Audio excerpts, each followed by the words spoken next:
My self Lavina Bano, senior lecturer HOD interior decoration, government women polytechnic college Jodhpur. आज हम लोग ई lecture के माध्यम से किचन लाइट करने जा रहे हैं। किचन लाइट रोशनी दो प्रकार से हमें मिलती है, एक प्राकृतिक और एक कृत्रिम।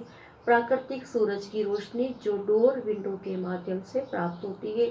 कृत्रिम जो बिजली द्वारा ट्यूबलाइट, बल्ब, लैंप आदि पिक्चर्स के द्वारा हमें प्राप्त होती है।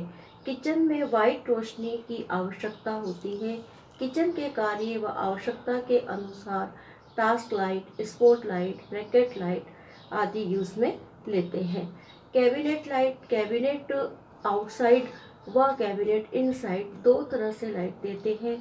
कैबिनेट के नीचे जिसमें टॉप काउंटर पर सीधी लाइट आए, ये लाइट टास्क लाइट या स्पॉट लाइट के रूप में लगाई जाती है।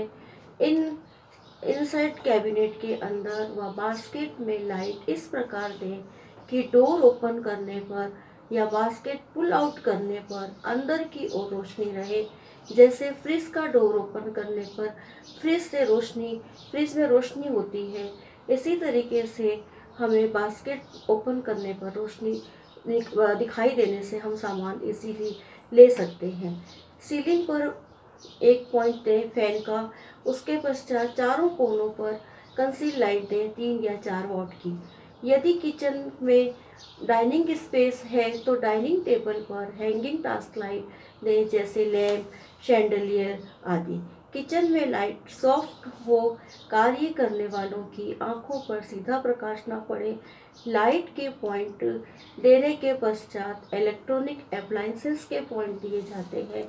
गैस के ऊपर चिमनी का पॉइंट, मिक्स एरिया के ऊपर इंडक्शन चूल्हे का, माइक्रोवेव, टोस्टर, मिक्सी आदि के पॉइंट, सिंक के ऊपर गीज़र, RO का पॉइंट दें। फ्रिज के लिए पॉइंट दें और उसमें 1-2 एक्स्ट्रा पॉइंट्स दें, कभी भी आवश्यकता और पड़ सकती है।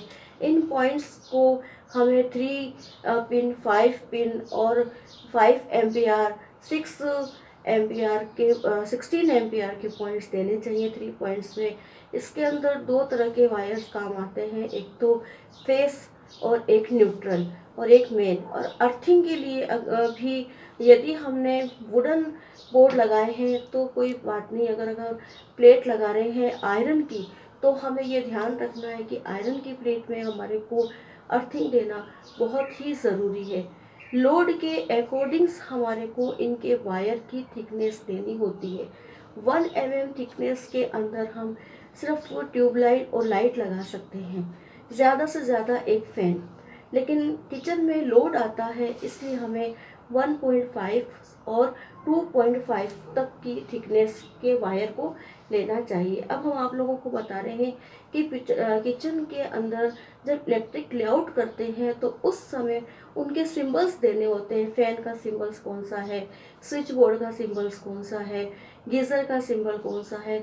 तो उन सिंबल्स को हम इलेक्ट्रिक लेआउट में देखने के पश्चात हम उनके पूरे डिटेल्स लिखते हैं कि SB यानी कि स्विच बोर्ड, फिर न्यूट्रल का कलर हमने ग्रीन कलर दिया है तो green colour, black colour wire का दिया है तो ब्लैक कलर, रेड कलर दिया है तो रेड कलर। इस तरह से उनकी हमें पूरी डिटेल बतानी होती है। तो हम आप लोगों को बताने जा रहे हैं कि किस तरीके से हम सिंबल्स लगाएं। इलेक्ट्रिक लेआउट के लिए प्रैक्टिकल सिंबल्स: बल्ब का सिंबल, ट्यूबलाइट का सिंबल, ब्रैकेट लाइट का सिंबल, फुट लाइट का सिंबल, सीलिंग लाइट जो कंसील लाइट के रूप में लगाई जाती है उसके लिए सिंबल, फैन का सिंबल, एग्जॉस्ट फैन का सिंबल, शैंडलियर का सिंबल, स्विच बोर्ड का सिंबल, पावर प्लग 15 एम्पियर का सिंबल, सॉकेट 5 एम्पियर का सिंबल, बेल का सिंबल, टेलीफोन का सिंबल, टेलीविज़न्स का सिंबल, गेट लाइट का सिंबल, डिस्ट्रीब्यूशन बोर्ड का सिंबल, मेन मीटर का सिंबल, स्पॉट लाइट का सिंबल। इस तरीके से हम प्लानिंग में सिंबल्स को दर्शाएंगे।